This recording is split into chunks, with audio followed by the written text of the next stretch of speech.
Welcome back to A Day in the Lane, the maybe daily vlog where a former executive, me, midlife trucker Tom Bell, tries to make sense of trucking one unpredictable day at a time. Yesterday was the Sunday setup run. Today, we're stretching that setup across 3 states, 2 time zones, and 7 stops because apparently I thought Monday needed a personality. And trust me, Monday delivered.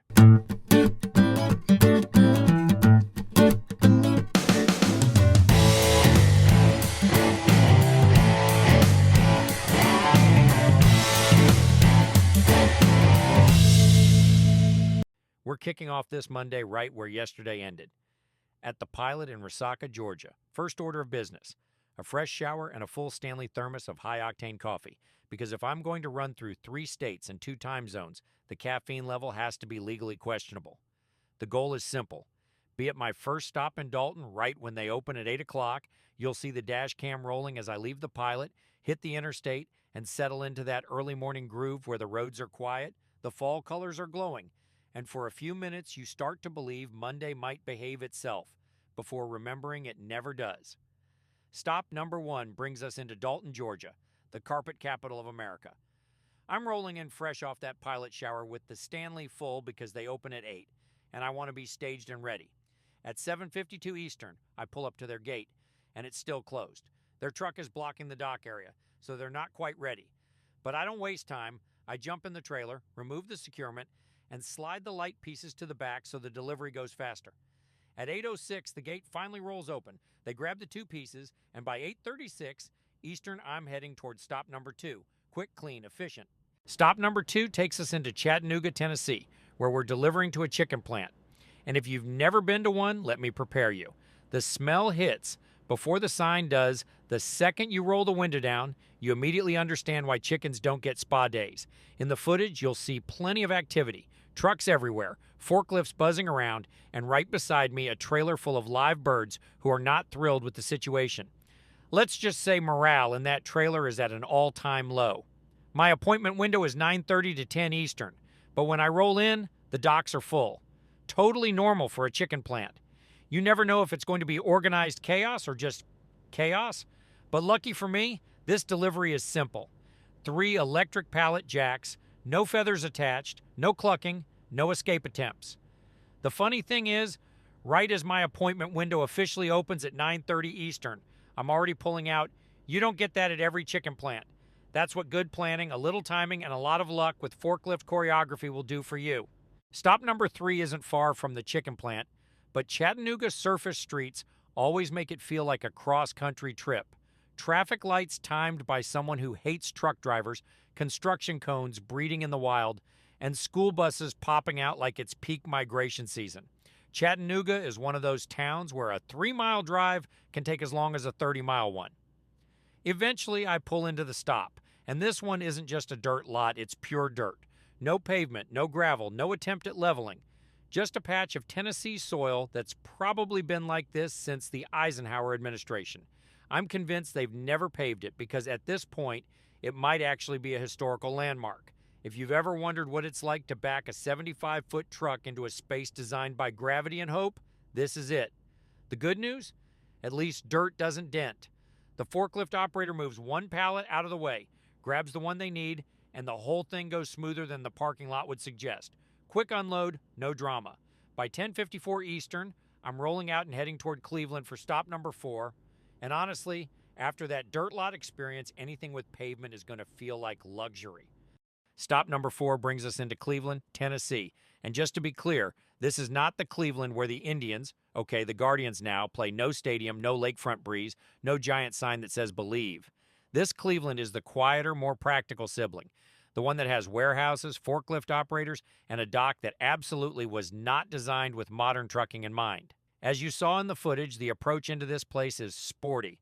It's one of those setups where you ease and slow lean forward in the seat like that somehow gives you x-ray vision, and hope you don't discover a surprise trailer tucked just out of frame. The dock looks like it was built back when trailers topped out at 28 feet, and they've just been hoping nobody notices. Spoiler alert, I noticed. But that's part of the job, tight docks, strange angles, short sight lines. You learn how to make them work. I get lined up, squared off, and tucked into the door like I've done it a couple times. Inside the trailer, the forklift operator is quick and efficient. They grab their items, pivot out, and honestly, for a place with a dock the size of a studio apartment, the process runs smoother than expected.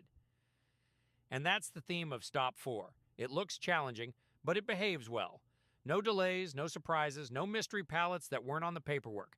Just a tight spot, a clean unload, and the satisfaction of getting it done. By 11:20 Eastern, I'm rolling out and pointing the truck toward Tullahoma for stop number 5. The last one before we start crossing time zones and threading driveways designed by people who definitely didn't own a big truck.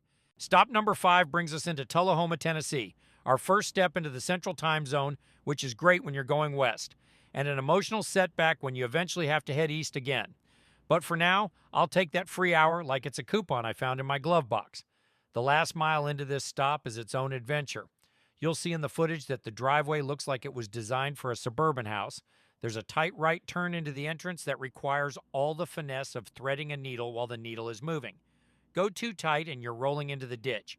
Go too wide and you're plowing ruts through their grass like you're preparing a field for spring planting. Once you get past the driveway obstacle course, you arrive at the dock, which, like so many today, absolutely was not designed for a 75-foot truck. These are the kinds of docks that make you wonder if the person who built them ever expected an actual tractor trailer to show up. Inside the trailer, the delivery is simple. One box and a battery. That's it. And it's always funny. The smaller the freight, the worse the dock. It's like a rule. If someone orders one tiny box, the dock is going to be located in the most impossible spot imaginable, like a boss level in a trucking video game. Once they grab their items, I ease my way back out of that driveway like I'm defusing a bomb. At 2:05 Eastern, which is 1:05 Central, we're rolling again, 5 stops down, 2 to go, 1 time zone behind us, and the coffee still doing the heavy lifting. Stop number 6 takes us into Huntsville, Alabama, and after the docks I've hit earlier today, this place feels like someone rolled out the red carpet for truck drivers.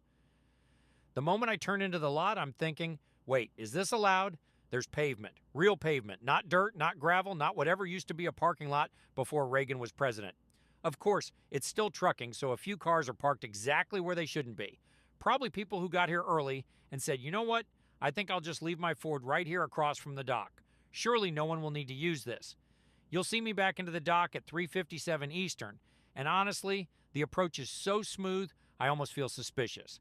Like any second, someone's going to run out waving their arms yelling, sorry driver, wrong place. That nice dock is for someone else. But nope, this one's mine.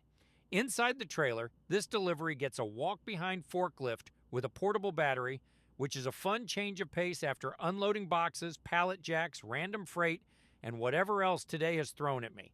The unloading goes quickly. I knock the blocks out. They take the lift out. Once everything's off, I pull off to the side of the lot to take my required 30-minute break. Even though I've stopped multiple times today, none of those breaks hit that magic 30-minute mark, so Huntsville becomes my technical breather. I set the brakes at 4:08 Eastern and just sit there thinking, of all days, this is the stop that gets my break. The clean, peaceful, quiet one? Yeah, I'll take it. I do a little math and think maybe, just maybe, I can squeeze in one more stop for the day. It'll be tight, but I might just be able to make it happen. Stop number 7 brings us into Murfreesboro, Tennessee. It's dark now, but thanks to crossing back into Central Time, I've got just enough breathing room for one final delivery. And remember, my dash camera clock never changes.